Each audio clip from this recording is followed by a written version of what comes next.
Les ténèbres de la séparation d'avec Dieu sont surmontées par le Christ. En lui était la vie, et cette vie était la lumière de tous les hommes.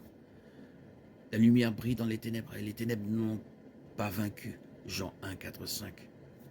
Après avoir péché, les humains ont vécu dans un monde déchu. Tous les êtres humains naissent dans un état déchu de péché et de séparation d'avec Dieu, jusqu'à ce qu'une personne soit née de nouveau de l'Esprit de Dieu. Elle vit dans les ténèbres spirituelles. Le péché obscurcit notre compréhension et détruit notre vue spirituelle, nous enveloppant dans des profondes ténèbres. La voie des méchants est comme l'obscurité. Ils ne savent pas ce qui les fait trébucher. Proverbe 4, 19.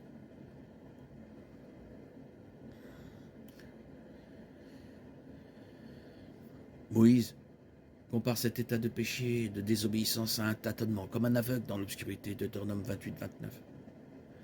L'un des amis de Job parle de ceux qui sont perdus dans les ténèbres spirituelles. Les ténèbres les surprennent le jour et à midi ils tâtonnent comme pendant la nuit, Job 5, 14. Il dit: je t'envoie vers les païens pour leur ouvrir les yeux afin qu'ils passent des ténèbres à la lumière, de la puissance de Satan à Dieu. Alors ils recevront le pardon de leurs péchés. Et ils seront admis parmi les saints, mis à part par la foi en moi. Acte 26, 17, 18. Après le salut, les croyants deviennent des phares de la lumière spirituelle du Christ. Autrefois, vous étiez ténèbres, et maintenant vous êtes lumière dans le Seigneur. Marchez comme des enfants de lumière. Éphésiens 5, 8.